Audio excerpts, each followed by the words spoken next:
So, an online article written in the Nigerian Tribune in 2021 states that, and I quote, no country of the world can have a meaningful development if it does not refer to its museums.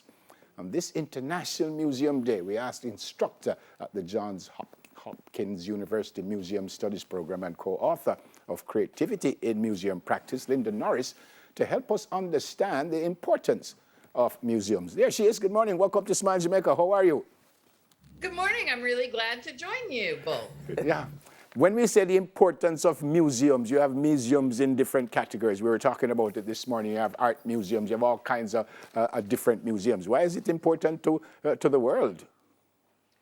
Museums are the way we understand not only the world, natural history museums and science museums, for instance, but it's how we understand history. It's how we understand the world of creativity and the art that can be made in the world. But most importantly, it's about how we understand ourselves, and they can really be a tool to create a better future for everyone. And I think that's the really important part. Yeah, again, at the start of the show, Dahlia asked me if I had been to any other museums in Jamaica, and I said no, unfortunately.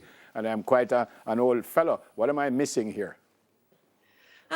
So I haven't been to Jamaica, so I have to say, but when I thought about Jamaica's heritage and rich cultural life, I thought, oh, but there could be museums about kind of the amazing sports legacy that Jamaica has, the amazing music legacy. But I also thought about really important things. Marcus Garvey is from Jamaica.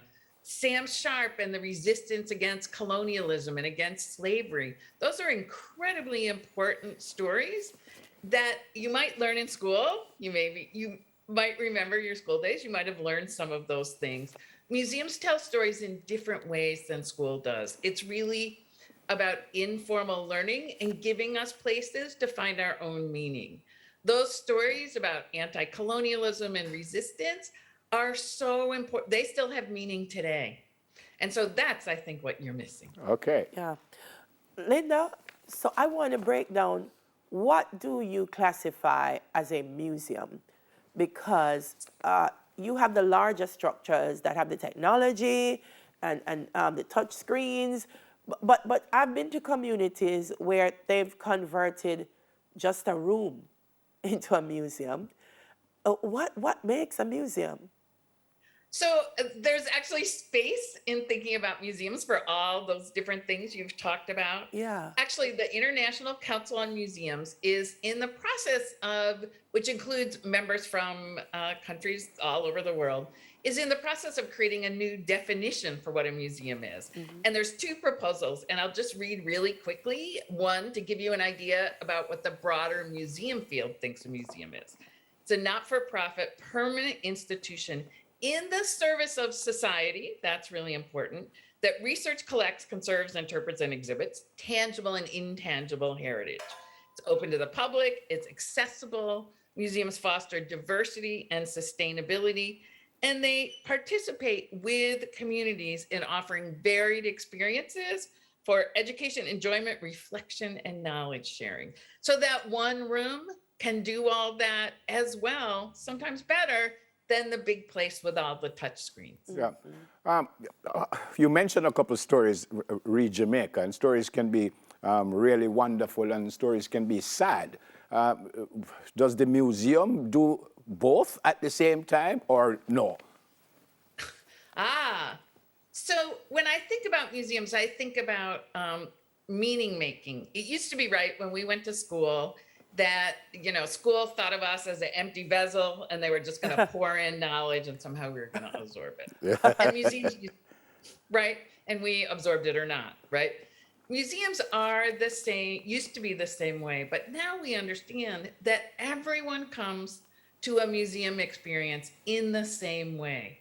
I'm working on a project with my work with the International Coalition of Sites of Conscience at Maison d'Esclaves, the House of Slaves in Senegal. That site has a really interesting meaning for visitors, and it has a different meaning for white European visitors than it does for those from the African diaspora. And at every site, even looking at a single work of art, someone might find joy in it and someone else might find sorrow. So I think it's about what we bring, and museums are places for us to explore that with ourselves and with other people. Yeah. How can they benefit the economy, Linda? Because I mean, I find that's part of the struggle that we have here in Jamaica. We used to have an Arawak museum, but now that's closed. But when we talk about, you mentioned it, a sports museum or reggae, how do we get the policymakers to say, wow, we should have more museums, they can benefit us? How does it benefit the economy? There are all kinds of examples from all over the world. I'll start with the one. I live in upstate New York, not very far from the Baseball Hall of Fame and Museum, right? It's a museum in a tiny village of 2,000 people, draws hundreds of thousands of visitors every year to this village of 2,000 people. So that brings in more in the US, I know, more people visit museums than go to sporting events. Wow. And right. And that's something people don't think about. And so the idea, they are something people do when they travel. Tourists are more and more really interested in authentic experiences. And so the idea that you can draw tourists in to learn about, you know, Jamaica's beautiful World Heritage Site, the Blue Mountains, to learn about music, to learn about, you know, the history of the development of the nation. Those are all things that tourists like to do and are really looking for now. Yeah. You know, in Jamaica, we talk about so many things. We talk about reparation, all kinds of stuff. And there are some youngsters in Jamaica, I'm obviously not one, that would say, yeah, but that's 100 years ago. Why do I care? And you get the feeling that when you go to a museum, this is my feeling here, that you're seeing things of days gone by. So what do you say to the young people who say, well, I mean, it's 2022 now. Why am I interested in what happened in 1835? What do you say to those kids? Well, so think about the National Museum of African American History and Culture in the US as an example, right? That just opened maybe 4 or 5 years ago, tells the story from the earliest days of the transatlantic slave trade up to today. And what you can see is that thread. And so we are, all of us are creatures of what happened before us. And it's up to museums, though, to make it not boring. So the idea that thinking about past history is boring, museums have made great differences. And actually, you're showing an image there from the National Museum of African American History. That's hugely visited. And when I was there a couple months ago, loads of young people, not just school groups, but young people, you know, teenagers, young adults, coming to learn and to understand how it shaped their own lives. Yeah. One of the things I like about technology, Linda, is it's made museums so much more interactive. It used to be the place where you'd go on a school trip and they say, stay in the line, look, don't touch, don't go over there. Now technology says, no, touch it. It will talk back to you. Is that one of the things that you think has made museums even more attractive to contemporary society?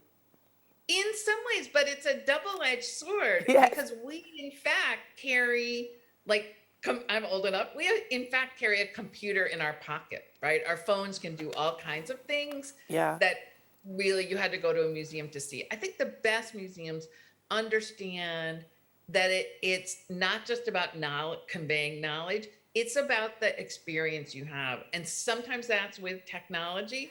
Sometimes that's with the opportunity to do a hands-on activity, like at a living history site.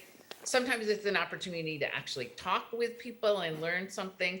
And so I think the best museums are ones that really think deeply about the visitor experience. Yeah. I'm so impressed with your knowledge and explain so wonderfully. And the next time you speak to anyone who knows anything about Jamaica, tell them, well, you met your first two friends, Dahlia and Neville. Hopefully you will visit us sooner than later. Great to meet you. Look after yourself. God bless you. And thank you so much for your expertise. Great to be here. Thank you so much. I look forward to visiting Jamaica at some point. God bless. God bless. That's Linda Norris, instructor at the Johns Hopkins University Museum Studies Program and co-author of Creativity in Museum Practice. Ever wondered how a Dutch pot is made? Well, actually, no. but I guess we'll show you after this quick break.